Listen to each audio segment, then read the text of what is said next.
Assalamualaikum warahmatullahi wabarakatuh. Halo sobat kisah kehidupan.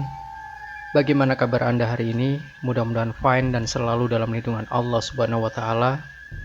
Senang sekali kami bisa kembali hadir menjumpai Anda, dan untuk kesempatan kali ini kami akan berbagi satu kisah nyata horor yang berjudul Akibat Bersetubuh di Pantai Kalap untuk Dapatkan Keturunan.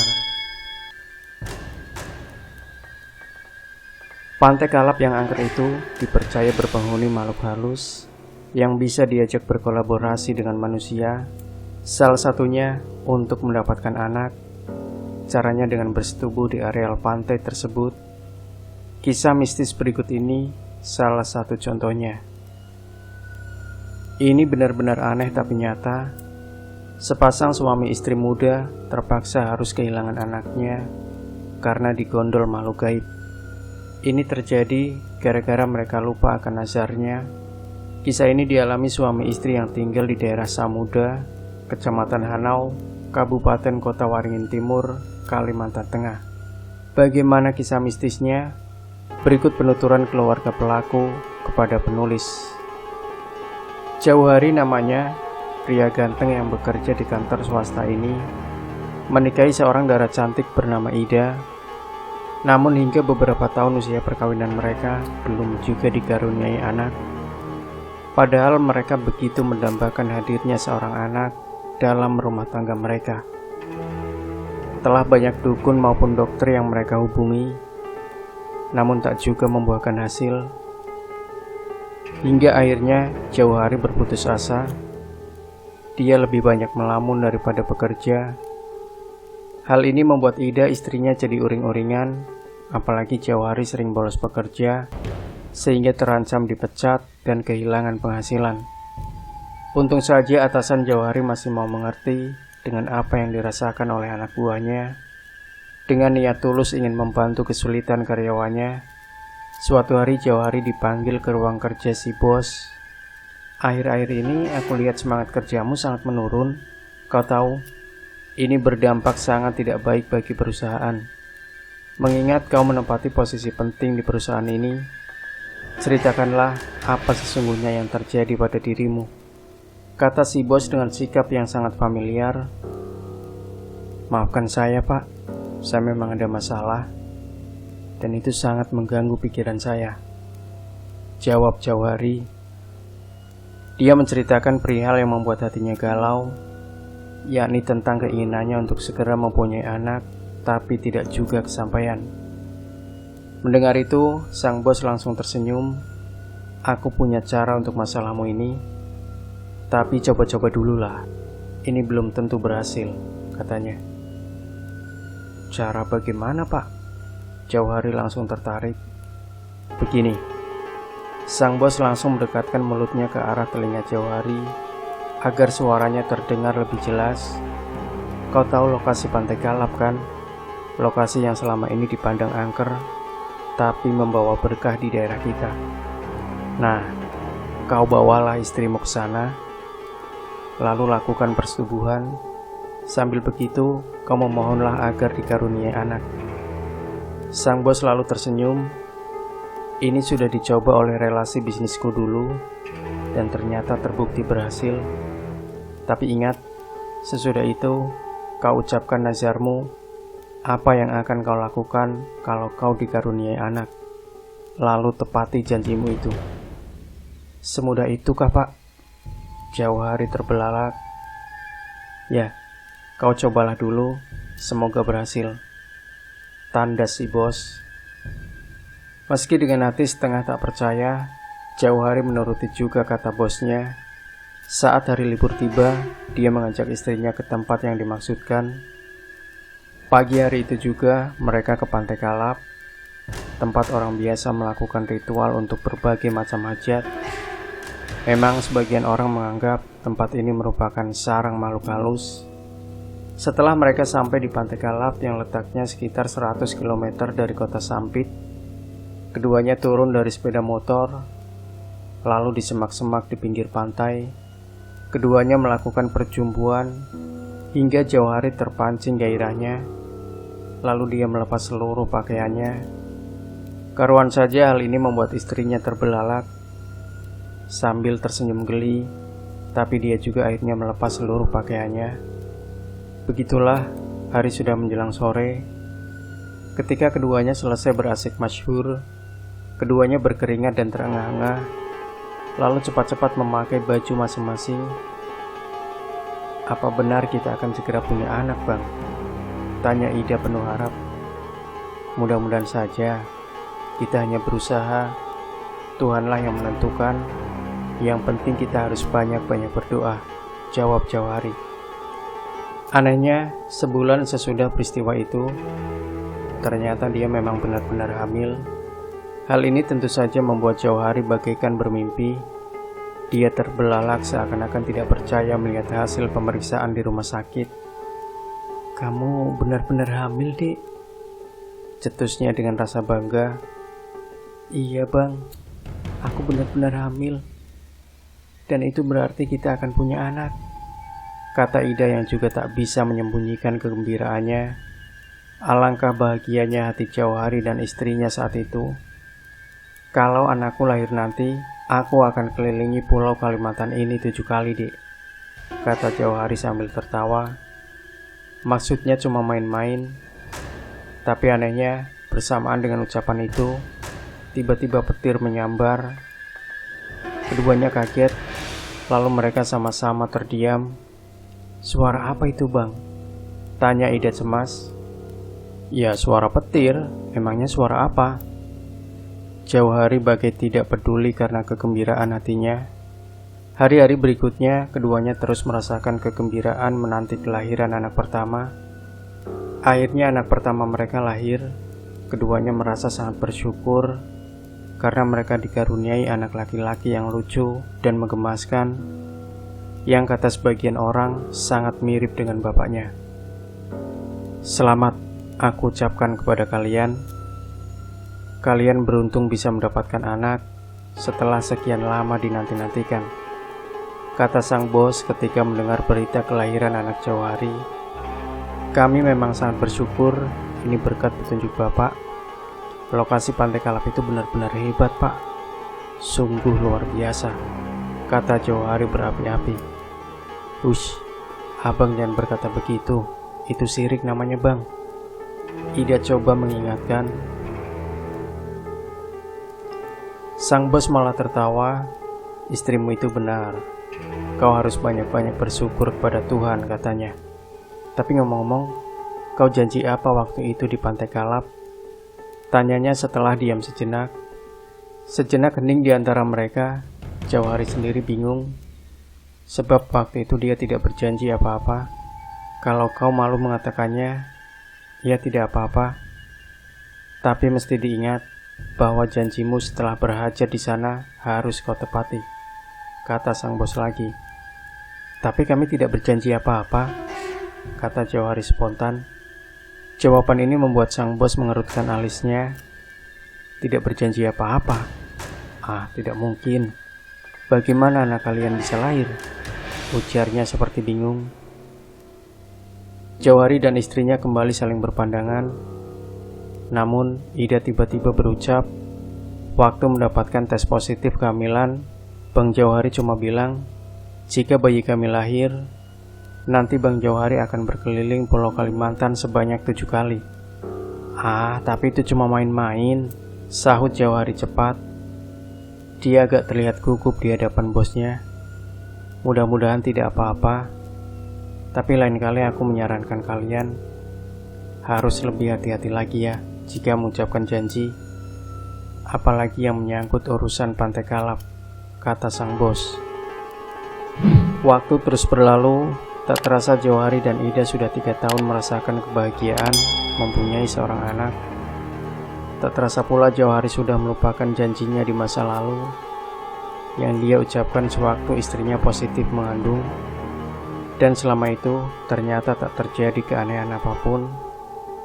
Memang janji terkadang sulit ditepati, apalagi janji yang menyangkut hal yang mustahil untuk kita laksanakan. Tapi itulah janji. Kadang-kadang sebagian dari janji yang kita ingkari malah bisa membawa malapetaka bagi diri kita. Seperti halnya Jauhari yang telah mengingkari janjinya. Hari masih pagi ketika Jauhari terkejut mendengar jeritan Ida istrinya. "Bang, abang!" Dia berteriak dari dalam rumah. Jauhari bergegas mendatangi istrinya. "Ada apa? Pagi-pagi kok ribut?" tanyanya. Ida masih kelihatan bingung. "Si Ucit kemana? Tadi waktu aku ke dapur dia masih di kamar ini.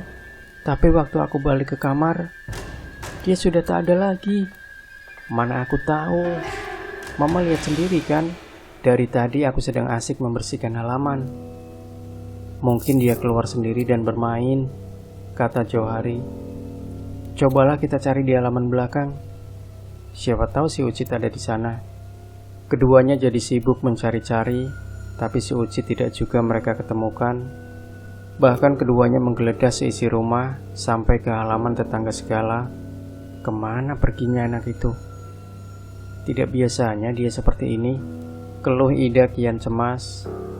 Keringatnya bercucuran, dia mulai khawatir. Jangan-jangan putranya menjadi korban penculikan. Keduanya terus sibuk mencari-cari, tapi hingga sore menjelang, Ucit tak jua mereka ketemukan. Keduanya pun semakin panik. Ida malah sudah berkali-kali menangis. Jauhari sendiri bingung harus berbuat apa. Untung saja para tetangga langsung berdatangan dan turut mencari di sekitar rumah.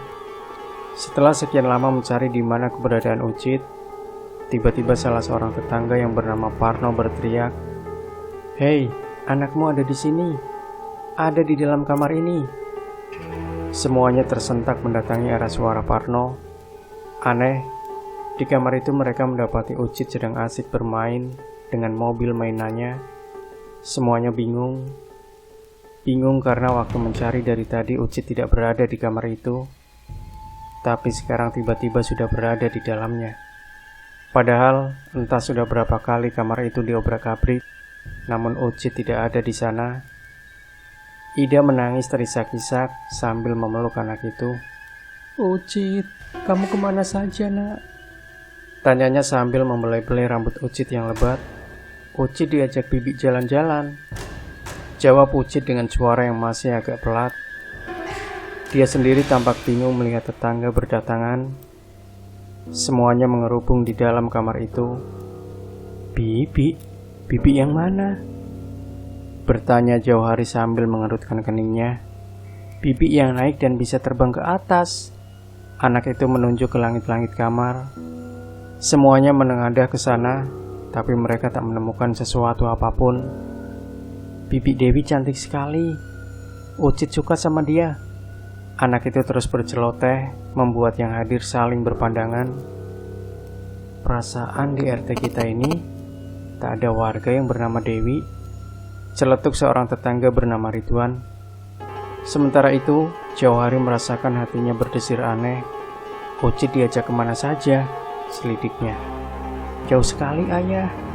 Ucit ke istana." Enak sekali. Ucit nanti sore mau dijemput bibi lagi. Disuruh tinggal di istana.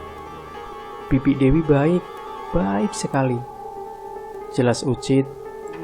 Kemudian dia tertawa lucu sehingga membuat yang melihatnya terengah-engah. "Astagfirullah, jangan-jangan anakmu digondol dedemi, Jo." Ridwan terbelalak ngeri. "Ah, kamu jangan ngaco," sergah Parno. Tapi Jauhari merasakan hal yang sama.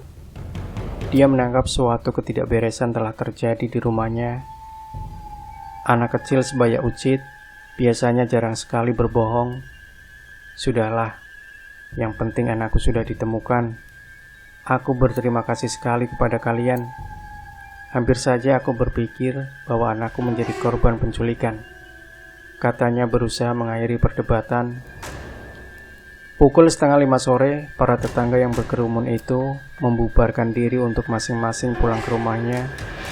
Begitu para tetangga sepi, Jauhari dan Ida pun kembali melakukan aktivitasnya. Namun, selesai menyiram bunga dan bermaksud akan berbalik ke dalam rumah, hidung Jauhari merasakan aroma seperti bunga kenanga, harum semerbak. Bau dari mana ini ya? Pikirnya saat dia mengambil sapu lidi di dalam rumah. Bau aroma bunga itu semakin tajam, bahkan menyengat hidung. Jauh hari tengok kanan kiri mencari sumber asal bau itu. Baru saja dia akan masuk ke dalam rumah untuk menemui istrinya. Tiba-tiba terdengar suara bernada tajam. "Kau sibuk mencariku, bukan?"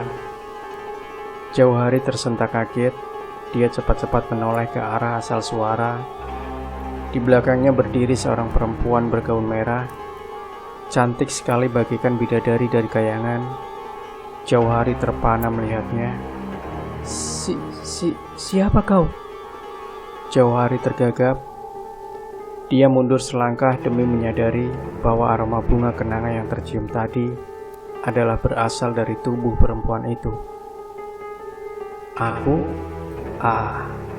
Rasanya kau tak perlu tahu. Tapi aku datang ke sini untuk mengingatkan kau akan janjimu dulu. Ingatlah, kau pernah berjanji apa sewaktu istrimu mengandung? Sebagai hasil hubungan intim yang kalian lakukan di Pantai Kalap di beranda istanaku." Aku? Jauh hari semakin gagap. Ku ingatkan Jauh hari, waktu 5 tahun bukanlah waktu yang singkat buat menepati sebuah janji. Tapi sudahlah, aku sudah cukup memberi masa yang panjang untukmu. Sekarang tiba waktuku untuk mengambil anak itu. Jangan, dia anakku satu-satunya. Jauh hari menjerit ketakutan. Keringat dingin di tubuhnya bercucuran. Dia bersimpuh di hadapan perempuan itu sambil menangis. Saat itulah Ucit muncul di pintu. Dia menatap lucu ke arah perempuan jelita itu. "Ih, Bibi Dewi datang. Asik," cetusnya untuk kemudian menghambur ke pelukan perempuan cantik itu yang serta-merta menggendongnya. "Kita jalan-jalan ke istana lagi yuk," ajak Ucit dengan lugunya. Sementara Jauh hari hanya melongo, wajahnya pucat. "Ucit, jangan pergi nak," pintanya sambil terus menangis. "Kau jangan khawatir Jauh hari. Sewaktu-waktu Ucit masih bisa datang kepadamu, terutama di malam Jumat. Sediakanlah kopi pahit untuknya, juga sebutir telur ayam kampung. Dengan demikian, dia akan selalu membantumu bila mana kau kesulitan. Percayalah," kata perempuan itu. Setelah itu, dia menjentikan jarinya. Seketika lenyap meninggalkan asap tipis yang membumbung ke angkasa, lalu menghilang tersapu angin. Jauh hari menggigil badannya. Dia tidak percaya dengan apa yang dilihatnya barusan. Dia baru sadar dari keterpurukannya ketika mendengar istrinya memanggil. "Bang, Ucit kemana lagi?" tanya dia sambil terpaku.